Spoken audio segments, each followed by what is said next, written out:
하나님께서 그 사명을 주셔서 난 유다에서 북이스라엘로 그렇게 가서 하나님의 그 명령을 갖다가 그대로 전해라. 그리고 난 다음에 이제 돌아가는 가운데서 늙은 그 베델의 선지자를 만나서 유혹을 받아서 나중에 이제 그 하나님의 사람이 죽게 되는 내용이 오늘 본문의 말씀인데, 우리가 보게 되면 하나님의 그 섭리라는 것은 우리가 지나보야 이제 그것이 하나님의 섭리였구나 하는 것을 우리가 잘 알 수가 있고, 그리고 이제 지나가는 과정에서는 우리가 하나님이 다 보여주시지 않기 때문에 알 수가 없는 겁니다.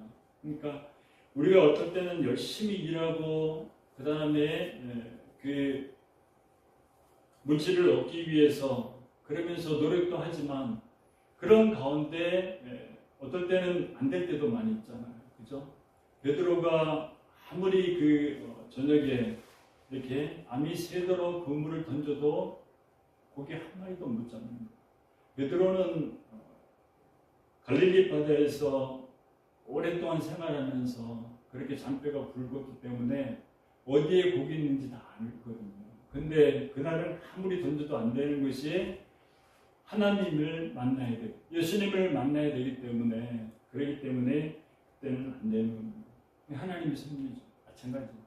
우리도 하나님의 그 섭리를 다 모르시면 지나고 나보면 그것이 하나님의 섭리였구나 하는 것을 알 수 있잖아요. 특별히 이제 연단받고 이런 과정 속에서 알 수가 있는데, 오늘 본문에 나오는 그 내용도 마찬가지입니다.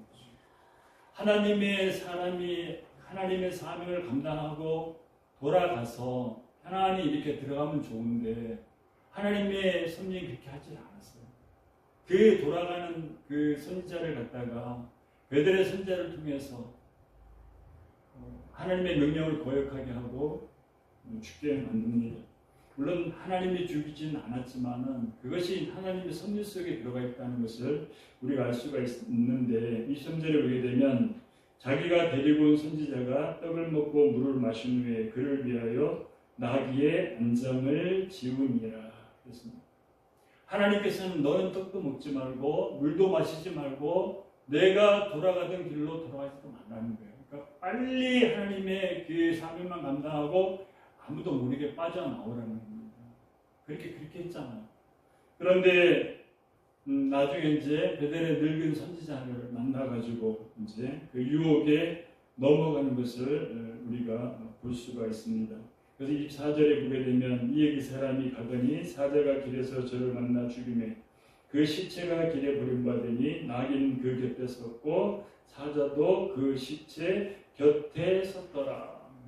하나님의 징계입니다.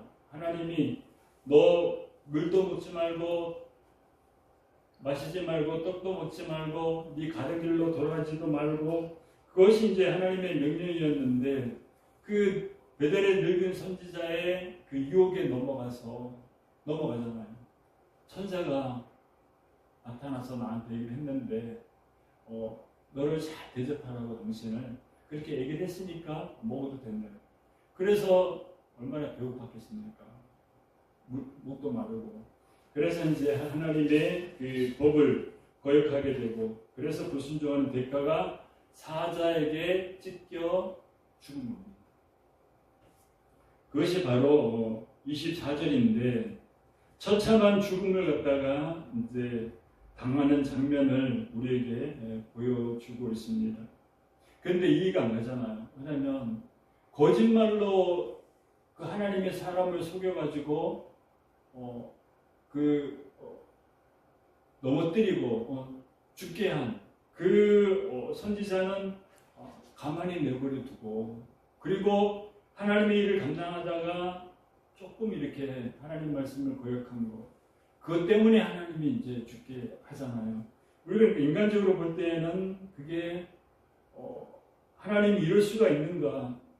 예수 믿다 보면은 사람이기 때문에 실수할 수도 있는데, 그런데 그것 때문에 또 하나님이 징계하고 이런 걸 볼 때 우리는 이해가 안 가잖아요. 그런데 그것은 바로 하나님의 뜻이 있는 겁니다. 왜냐하면 그 사람이 죽음으로 인해서 하나님의 명령을 받은 사람이 불순종한 대가로 징계당해서 죽음으로 인해서 그 소문이 베델에 나고 그 지역에 퍼지고 그리고 하나님의 그 존재감을 갖다가 하나님이 이제 나타내시는 겁니다. 늙은 선지자는 심판 안 받았어요. 그죠? 그러나 하나님의 사람은 심판받아서 죽잖아요. 근데 늙은 선지자는 심판 안 받았습니다. 늙은 선지자는 어디 가서 받느냐? 저 하늘나라에 가서 하나님 앞에 심판합니다. 원고 준비하면서 어떤 생각을 했는가 하면 부처나 그 다음에 그 무하마드 이제 해교나 또 뭐 여러 가지 이제 종교 공자나 이런 사람들 있잖아요. 그 사람들이 자기 믿으라고 그렇게 했을까요? 그건 아니거든요, 그죠? 근데 결론적으로는 그렇게 믿게 되었는데 그렇다면 그 죄가 없을까? 심판 때 가서 서서 그때 하나님 앞에 섰을 때 하나님의 그 말씀을 갖다가 그들한테 주지 않았을까? 부처는 자기 믿으려지 않아. 부처는 자기가 자기 믿으러 얘기하는 거 아니에요. 그 제자들이 이렇게 만들어 놓은 거고 그것을 갖다가 그런 거고 오히려 그 부처는 오는 그 예수님은 아니지만은 나중에 오시는 분을 얘기했거든요. 그렇기 때문에 그런데 다른 사람들은 어떨까 생각을 해봤는데 늙은 선지자는 심판을 안 받았지만 하나님의 사람은 심판을 받고 죽었습니다. 그러니까 우리가 인내하면서 하나님을 계속적으로 이렇게 신뢰를 해야지. 그러지 못하고 인내하지 못하면 우리도 바로 그 하나님의 사명을 받은 하나님의 사람처럼 그렇게 넘어질 수가 있는 겁니다. 사자가 있잖아요.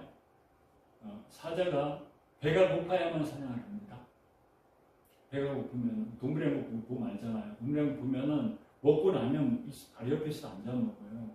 그런데 이 사자가 배가 고파야만 사냥을 하는데 이 늙은 그 하나님의 사람 있잖아요. 이 선지자를 갖다가 죽였습니다.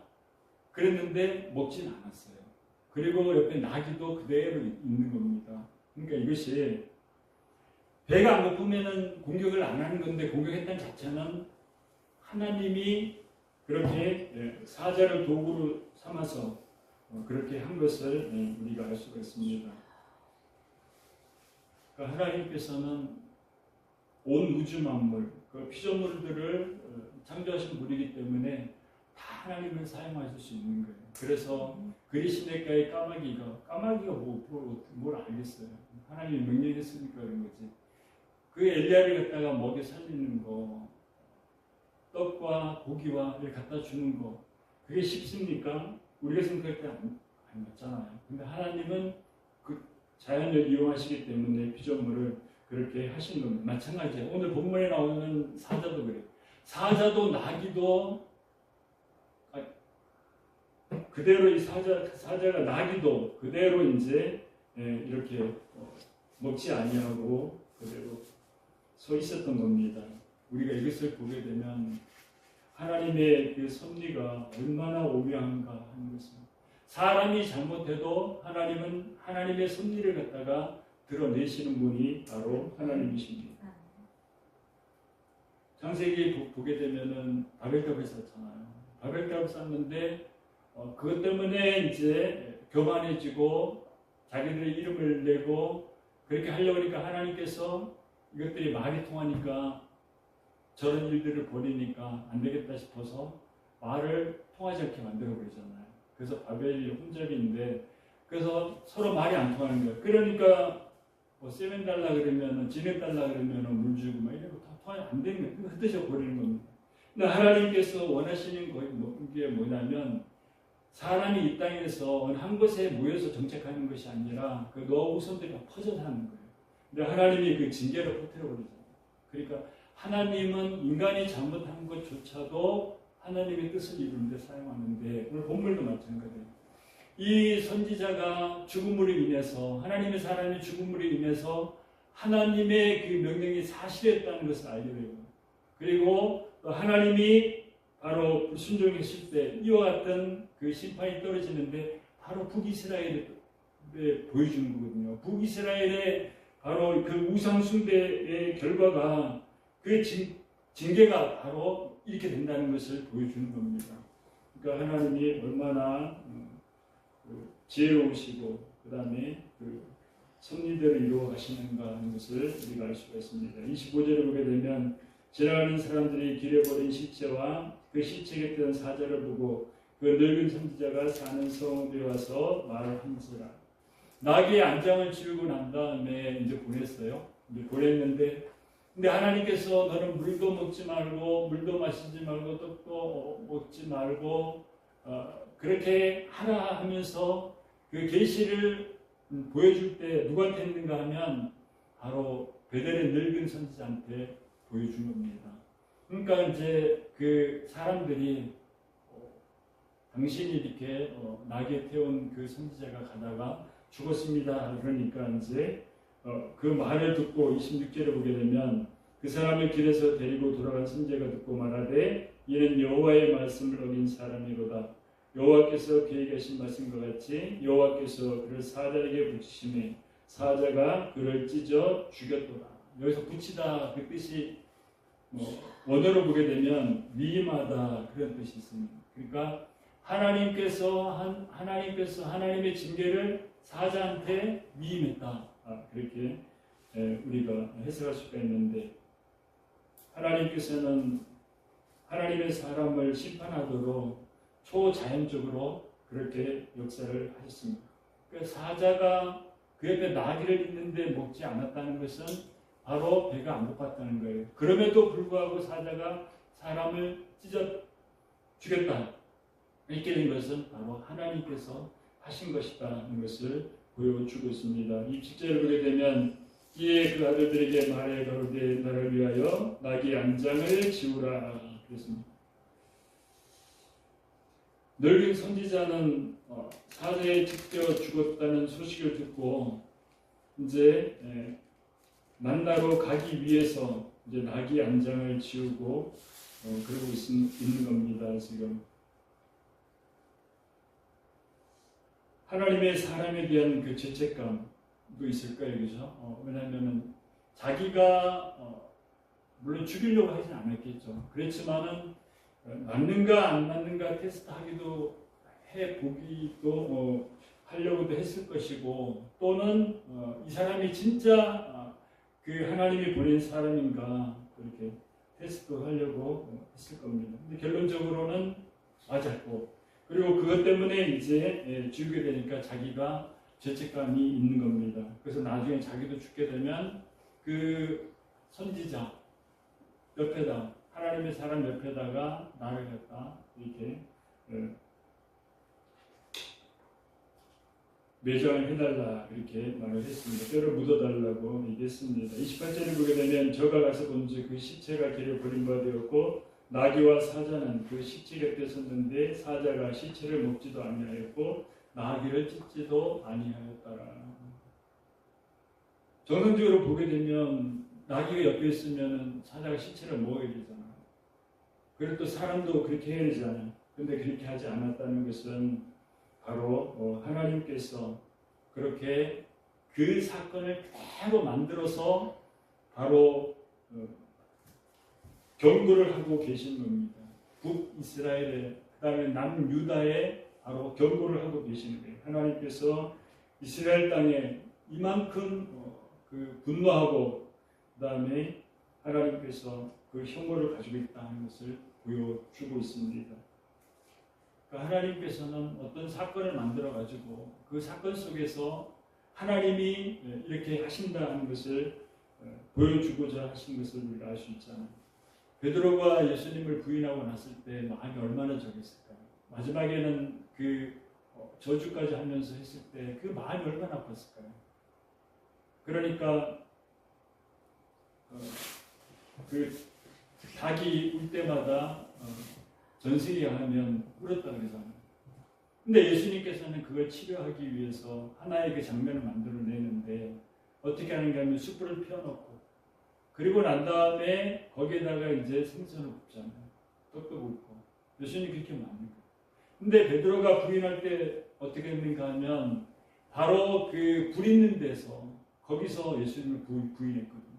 불을 쬐다 그랬거든요. 하나님이 그걸 그대로 만들어 놓은 거예요. 그러니까 하나님께서 그 베드로의 상처를 치유하기 위해서 그 현장을 만들어 놓고 그리고 그 베드로에게 다시 너는 다른 사람들보다 나를 더 사랑한다 하면서 3번씩 이렇게 물어보신 거예요. 그 베드로를 갖다가 회복시켜 주시는 거예요.